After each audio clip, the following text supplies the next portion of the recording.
बिस्मिल्लाहिर्रहमानिर्रहीम। अस्सलाम वालेकुम डियर स्टूडेंट्स, उम्मीद करता हूँ कि आप लोग सभी बखैर वफ़ियत होंगे।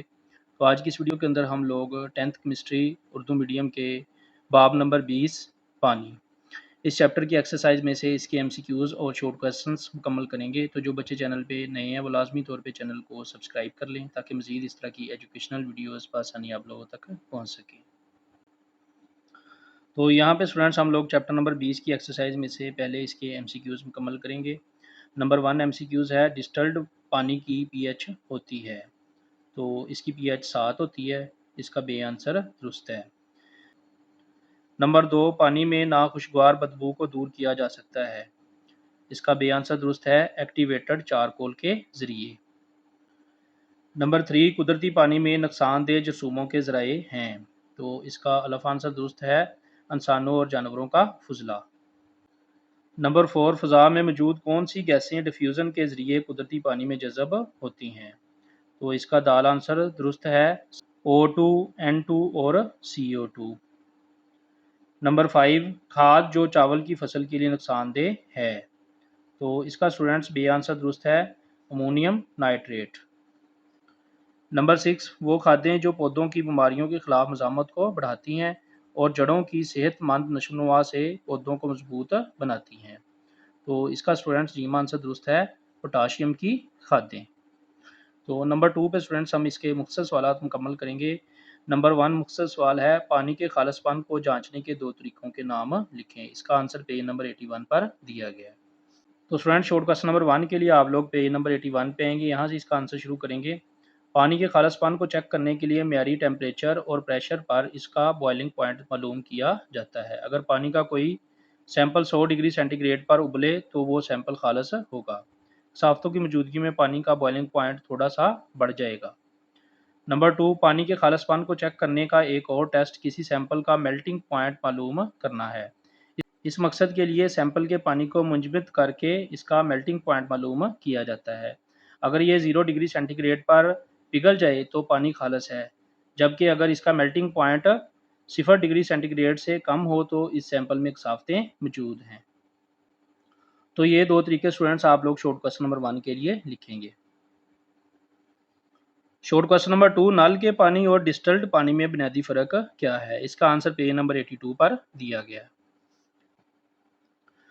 शॉर्ट क्वेश्चन नंबर 2 के आंसर के लिए स्टूडेंट्स आप लोग पेज नंबर 82 पे आएंगे, यहाँ से इसका आंसर शुरू करेंगे। आम पानी या नल का पानी, हलशुदा मादनियात और दूसरे आयंस की मौजूदगी की वजह से ये पानी बिजली का कंडक्टर होता है। आम पानी जो है ये हलशुदा मादनियात और दूसरे आयंस की वजह से बिजली का कंडक्टर होता है, जबकि डिस्टिल्ड वाटर आयंस की गैर मौजूदगी की वजह से ये पानी बिजली का कंडक्टर नहीं होता। आम पानी बिजली का कंडक्टर होता है और डिस्टिल्ड वाटर बिजली का कंडक्टर नहीं होता, ये इन दोनों के दरमियान में फ़र्क है। शॉर्ट क्वेश्चन नंबर 3, लैबोरेटरी में पानी कैसे डिस्टिल किया जाता है? इसका आंसर पेज नंबर 82 पर दिया गया है। शॉर्ट क्वेश्चन नंबर 3 के लिए स्टूडेंट्स आप लोग पेज नंबर 82 पे आएंगे, यहाँ से इसका आंसर शुरू करेंगे। डिस्टिलेशन के बाद हासिल किया हुआ पानी डिस्टिल्ड वाटर कहलाता है। इसका तरीकाकार ये है कि पानी को गर्म करके भाप में तब्दील करते हैं और फिर इस भाप को ठंडा करके दोबारा पानी बना लेते हैं। इस तरीकाकार से पानी में मौजूद हलशुदा सारी कसावतें, जरसूमें और आलूदगी निकल जाती है और साफ पानी हासिल होता है।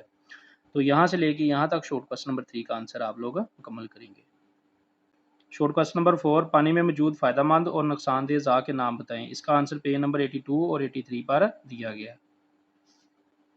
शॉर्ट क्वेश्चन नंबर 4 के लिए स्टूडेंट्स आप लोग पेज नंबर 82 पे आएंगे, यहाँ से इसके फ़ायदेमंद अज़ा के बारे में लिखेंगे। पानी में मुख्तलिफ़ किस्म की मादनियात मसलन कैल्शियम और मैग्नीशियम के साल्ट्स और सोडियम, ये फ़ायदेमंद अज़ा हैं।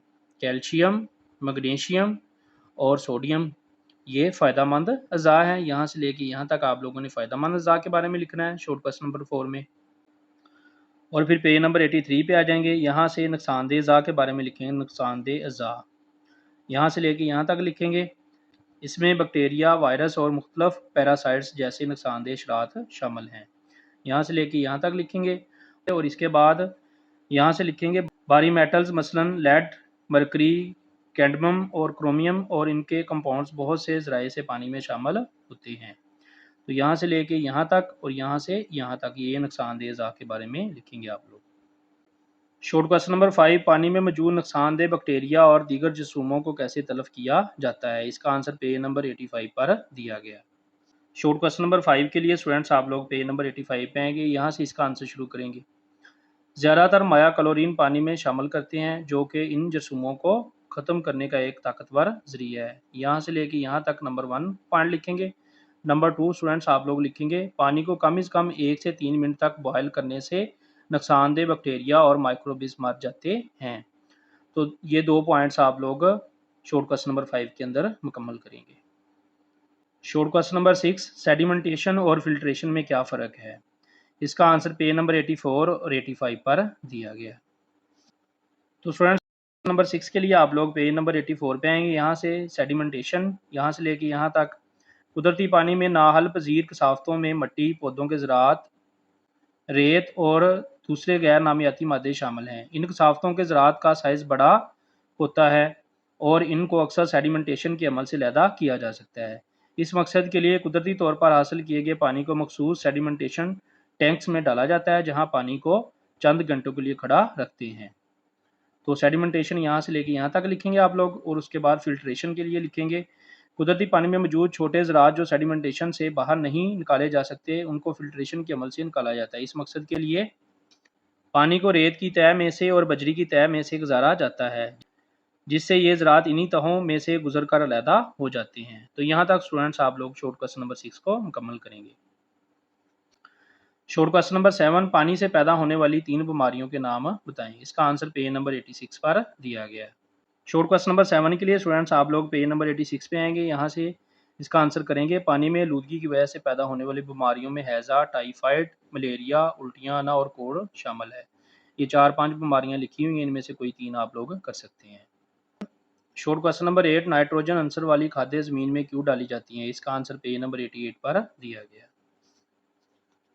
शॉर्ट क्वेश्चन नंबर 8 के लिए स्टूडेंट्स आप लोग पेज नंबर 88 पे आएंगे, यहाँ से इसका आंसर शुरू करेंगे। नाइट्रोजन खादें, ये खादें पौधों को या ज़मीन को नाइट्रोजन मुहैया करती हैं। नाइट्रोजन खादें पौधों की नशोनुमा के पहले मरहले के लिए दरकार हैं और इनसे पौधे के तने और पत्तों की नशोनुमा होती है। ये प्रोटीन्स का एक अहम जुज़ हैं, पत्तों को सब्ज़ रंग देती हैं, पौधों की क्वालिटी को बेहतर करती हैं और इनसे हासिल होने वाली शय की मकदार को बढ़ाती हैं। तो यहाँ से लेके यहाँ तक शॉर्ट क्वेश्चन नंबर 8 का आंसर आप लोग मुकम्मल करेंगे। शॉर्ट क्वेश्चन नंबर 9, ट्राकोमा कौन सी बीमारी है? इसका आंसर पेज नंबर 86 पर दिया गया है। शॉर्ट क्वेश्चन नंबर 9 के लिए स्टूडेंट्स आप लोग पेज नंबर 86 पे आएंगे, यहाँ से इसका आंसर शुरू करेंगे। आप लोग यहाँ से लिखेंगे, आलूदा पानी इस्तेमाल करने से होने वाली ऐसी बीमारी है जो अंधा कर देती है। इस बीमारी को ट्राकोमा कहते हैं और ये बीमारी ख़ास तौर पर तरक्की पजीर मुल्कों में छोटे और बड़े बच्चों में बहुत आम है। तो ये साथ लिखेंगे आप लोग और ये यहाँ से कट कर देंगे और यहाँ से लेके यहाँ तक आप लोग शॉर्ट क्वेश्चन नंबर 9 को मुकम्मल करेंगे।